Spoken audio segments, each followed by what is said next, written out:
اعوذ باللہ من الشیطان الرجیم، بسم اللہ الرحمن الرحیم۔ آج آپ کا میزبان ڈاکٹر کاشف بشیر تفہیم القرآن سیریز کی قسط نمبر 34 کے ساتھ آپ کے سامنے حاضر خدمت ہے، جس میں انشاءاللہ ہم سورہ البقرہ کی آیت نمبر 260 سے آغاز کر رہے ہیں، اس دعا کے ساتھ کہ اللہ تعالیٰ ہماری اس کوشش کو جاری و ساری رکھے اور اس کو قبول فرمائے۔ بسم اللہ الرحمن الرحیم۔ وَإِذْ قَالَ إِبْرَاهِيمُ رَبِّ أَرِنِي كَيْفَ تُحْيِي الْمَوْتَى قَالَ أَوَلَمْ تُؤْمِنْ قَالَ بَلَىٰ وَلَٰكِنْ لِيَطْمَئِنَّ قَلْبِي۔ ترجمہ۔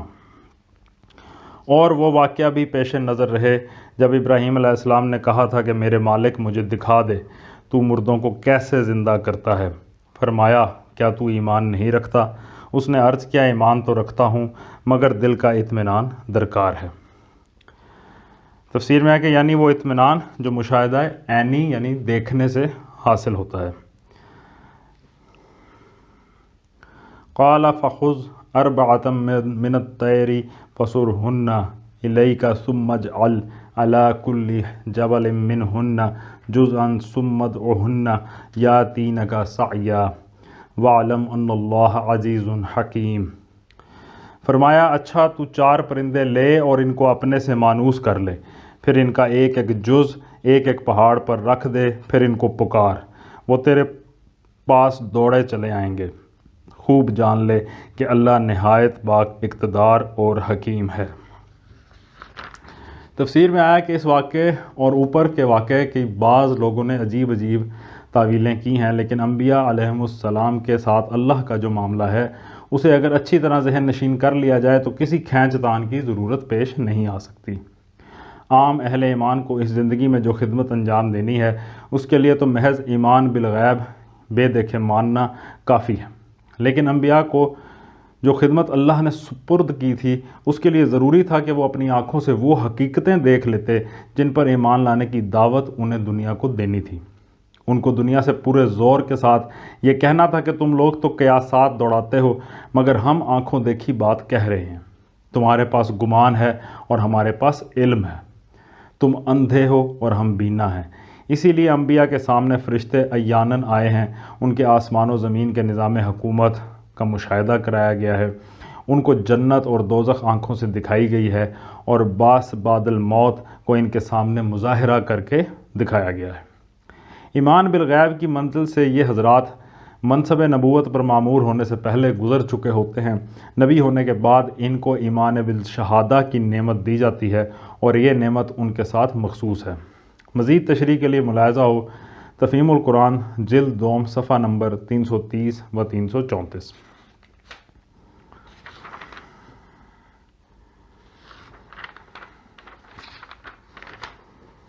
مثل الذین ينفقون اموالهم فی سبیل اللہ کمثل حبۃ انبتت 7 سنابل فی کل سنبلۃ 100 حبۃ واللہ یضاعف لمن یشاء واللہ واسع علیم۔ جو لوگ اپنے مال اللہ کی راہ میں صرف کرتے ہیں ان کے خرچ کی مثال ایسی ہے جیسے ایک دانہ بویا جائے اور اس سے 7 بالیں نکلیں اور ہر بال میں 100 دانے ہوں، اسی طرح اللہ جس کے عمل کو چاہتا ہے افزونی عطا فرماتا ہے، وہ فراخ دست بھی ہے اور علیم بھی۔ اس کی تفسیر میں آیا کہ اب پھر سلسلہ کلام اسی مضمون کی طرف عود کرتا ہے جو رکوع نمبر 32 میں چھیڑا گیا تھا۔ اس تقریر کی ابتدا میں اہل ایمان کو دعوت دی گئی تھی کہ جس مقصد عظیم پر تم ایمان لائے ہو اس کی خاطر جان و مال کی قربانیاں برداشت کرو، مگر کوئی گروہ جب تک کہ اس کا معاشی نقطہ نظر بالکل ہی تبدیل نہ ہو جائے اس بات پر آمادہ نہیں کیا جا سکتا کہ وہ اپنی ذاتی یا قومی اغراض سے بالا تر ہو کر محض ایک اعلیٰ درجے کے اخلاقی مقصد کی خاطر اپنے مال بے دریغ صرف کرنے لگے۔ مادہ پرست لوگ جو پیسہ کمانے کے لیے جیتے ہوں اور پیسے پر جان دیتے ہوں اور جن کی نگاہ ہر وقت نفع و نقصان کی میزان ہی پر جمی رہتی ہو، کبھی اس قابل نہیں ہو سکتے کہ مقاصد عالیہ کے لیے کچھ کر سکے۔ وہ بظاہر اخلاقی مقاصد کے لیے کچھ خرچ کرتے بھی ہیں تو پہلے اپنی ذات یا اپنی برادری یا اپنی قوم کے مادی منافع کا حساب لگا لیتے ہیں۔ اس ذہنیت کے ساتھ اس دین کی راہ پر انسان ایک قدم بھی نہیں چل سکتا جس کا مطالبہ یہ ہے کہ دنیاوی فائدے اور نقصان سے بے پرواہ ہو کر محض اللہ کا کلمہ بلند کرنے کے لیے اپنا وقت، اپنی قوتیں اور اپنی کمائیاں خرچ کروں۔ ایسے مسلک کی پیروی کے لیے تو دوسری ہر قسم کی اخلاقیات درکار ہیں۔ اس کے لیے نظر کی وسعت، حوصلے کی فراخی، دل کی کشادگی اور سب سے بڑھ کر خالص خدا طلبی کی ضرورت ہے، اور اجتماعی زندگی کے نظام میں ایسی تبدیلی کی ضرورت ہے کہ افراد کے اندر مادہ پرستانہ اخلاقیات کے بجائے یہ اخلاقی اوصاف نشوونما پائیں۔ چنانچہ یہاں سے مسلسل 3 رکوعوں تک اسی ذہنیت کی تخلیق کے لیے ہدایات دی گئی ہیں۔ مال کا خرچ خواہ اپنی ضروریات کی تکمیل میں ہو، یا اپنے بال بچوں کا پیٹ پالنے میں، یا اپنے اعزاء و اقربا کی خبرگیری میں، یا محتاجوں کی اعانت میں، یا رفاع عام کے کاموں میں، یا اشاعت دین اور جہاد کے مقاصد میں، بہرحال اگر وہ قانون الہی کے مطابق ہو اور خالص خدا کی رضا کے لیے ہو تو اس کا شمار اللہ ہی کی راہ میں ہوگا۔ یعنی جس قدر خلوص اور جتنے گہرے جذبے کے ساتھ انسان اللہ کی راہ میں مال خرچ کرے گا، اتنا ہی اللہ کی طرف سے اس کا اجر زیادہ ہوگا۔ جو خدا ایک دانے میں اتنی برکت دیتا ہے کہ اس سے 700 دانے اگ سکتے ہیں، اس کے لیے کچھ مشکل نہیں کہ تمہاری خیرات کو بھی اسی طرح نشوونما بخشے، اور 1 روپے کے خرچ کو اتنی ترقی دے کہ اس کا اجر 700 گنا ہو کر تمہاری طرف پلٹے۔ اس حقیقت کو بیان کرنے کے بعد اللہ کی 2 صفات ارشاد فرمائی گئی ہیں۔ ایک یہ کہ وہ فراخ دست ہے، اس کا ہاتھ تنگ نہیں ہے کہ تمہارا عمل فی الواقع جتنی ترقی اور جتنے اجر کا مستحق ہو وہ نہ دے سکے۔ دوسرے یہ کہ وہ علیم ہے، بے خبر نہیں ہے کہ جو کچھ تم خرچ کرتے ہو اور جس جذبے سے کرتے ہو اس سے وہ ناواقف رہ جائے اور تمہارا اجر مارا جائے۔ الذین ينفقون اموالهم فی سبیل اللہ ثم لا یتبعون ما انفقوا منا ولا اذی اذن لهم اجرهم عند ربهم ولا خوف علیہم ولا هم یحزنون۔ جو لوگ اپنے مال اللہ کی راہ میں خرچ کرتے ہیں اور خرچ کر کے پھر احسان نہیں جتاتے، نہ دکھ دیتے ہیں، ان کا اجر ان کے رب کے پاس ہے اور ان کے لیے کسی رنج اور خوف کا موقع نہیں۔ اس کی تفسیر میں آیا کہ یعنی نہ تو ان کے لیے اس بات کا کوئی خطرہ ہے کہ ان کا اجر ضائع ہو جائے گا، اور نہ کبھی یہ نوبت آئے گی کہ وہ اپنے اس خرچ پر پشیمان ہوں۔ قول معروف ومغفرۃ خیر من صدقۃ یتبعها اذی واللہ غنی حلیم۔ ترجمہ: ایک میٹھا بول اور کسی ناگوار بات پر ذرا سی چشم پوشی اس خیرات سے بہتر ہے جس کے پیچھے دکھ ہو۔ اللہ بے نیاز ہے اور بردباری اس کی صفت ہے۔ اس کی تفسیر میں آیا کہ اس ایک فقرے میں 2 باتیں ارشاد ہوئی ہیں۔ ایک یہ کہ اللہ تمہاری خیرات کا حاجت مند نہیں ہے، دوسرے یہ کہ اللہ تعالیٰ چونکہ خود بردبار ہے اس لیے اسے پسند بھی وہی لوگ ہیں جو چھچورے اور کم ظرف نہ ہوں بلکہ فراخ حوصلہ اور بردبار ہوں۔ جو خدا تم پر زندگی کے اسباب و وسائل کا بے حساب فیضان کر رہا ہے اور تمہارے قصوروں کے باوجود تمہیں بار بار بخشتا ہے، وہ ایسے لوگوں کو کیوں کر پسند کر سکتا ہے جو کسی غریب کو 1 روٹی کھلا دیں تو احسان جتا جتا کر اس کی عزت نفس کو خاک میں ملا دیں۔ اسی بنا پر حدیث میں آتا ہے کہ اللہ تعالیٰ اس شخص کو قیامت کے روز شرف ہم کلامی اور نظر عنایت سے محروم رکھے گا جو اپنے عطیے پر احسان جتاتا ہو۔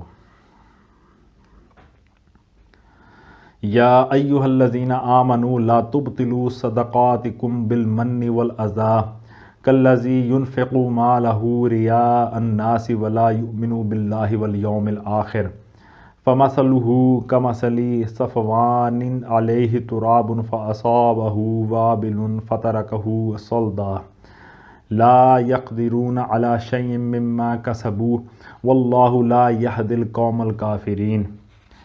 اے ایمان لانے والو، اپنے صدقات کو احسان جتا کر اور دکھ دے کر اس شخص کی طرح خاک میں نہ ملا دو جو اپنا مال محض لوگوں کے دکھانے کو خرچ کرتا ہے اور نہ اللہ پر ایمان رکھتا ہے نہ آخرت پر، اس کے خرچ کی مثال ایسی ہے جیسے ایک چٹان تھی جس پر مٹی کی تہ جمی ہوئی تھی،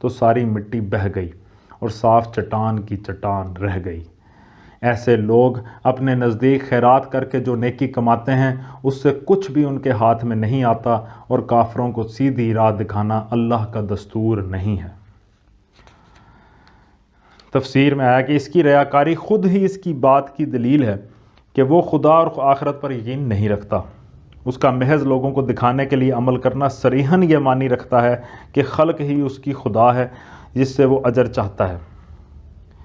اللہ سے نہ اس کو اجر کی توقع ہے اور نہ اسے یقین ہے کہ ایک روز اعمال کا حساب ہوگا اور اجر عطا کیے جائیں گے۔ اس تمثیل میں بارش سے مراد خیرات ہے، چٹان سے مراد اس نیت اور اس جذبے کی خرابی ہے جس کے ساتھ خیرات کی گئی ہے، مٹی کی ہلکی تہ سے مراد نیکی کی وہ ظاہری شکل ہے جس کے نیچے نیت کی خرابی چھپی ہوئی ہے۔ اس توضیح کے بعد مثال اچھی طرح سمجھ میں آ سکتی ہے۔ بارش کا فطری اقتضا تو یہی ہے کہ اس سے رویدگی ہو اور کھیتی نشو و نما پائے، لیکن جب رویدگی قبول کرنے والی زمین محض برائے نام اوپر ہی اوپر ہو اور اس اوپری تہ کے نیچے نری پتھر کی ایک چٹان رکھی ہوئی ہو تو بارش مفید ہونے کے بجائے الٹی مضر ہوگی۔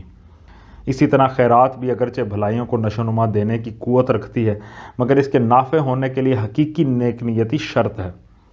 نیت نیک نہ ہو تو ابر کرم کا فیضان بجز اس کے کہ محض ضیاء مال ہے اور کچھ نہیں۔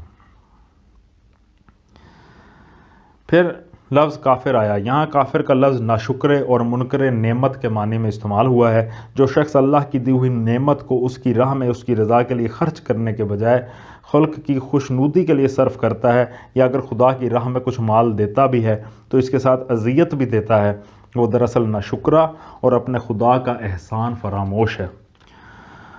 اور جب کہ وہ خود ہی خدا کی رضا کا طالب نہیں ہے تو اللہ اس سے بے نیاز ہے کہ اسے خواہ مخواہ اپنی رضا کا راستہ دکھائے۔ وَمَثَلُ الَّذِينَ يُنْفِقُونَ أَمْوَالَهُمُ ابْتِغَاءَ مَرْضَاتِ اللَّهِ وَتَثْبِيتًا مِّنْ أَنفُسِهِمْ كَمَثَلِ جَنَّةٍ بِرَبْوَةٍ أَصَابَهَا وَابِلٌ فَآتَتْ أُكُلَهَا ضِعْفَيْنِ فَإِن لَّمْ يُصِبْهَا وَابِلٌ فَطَلٌّ وَاللَّهُ بِمَا تَعْمَلُونَ بَصِيرٌ۔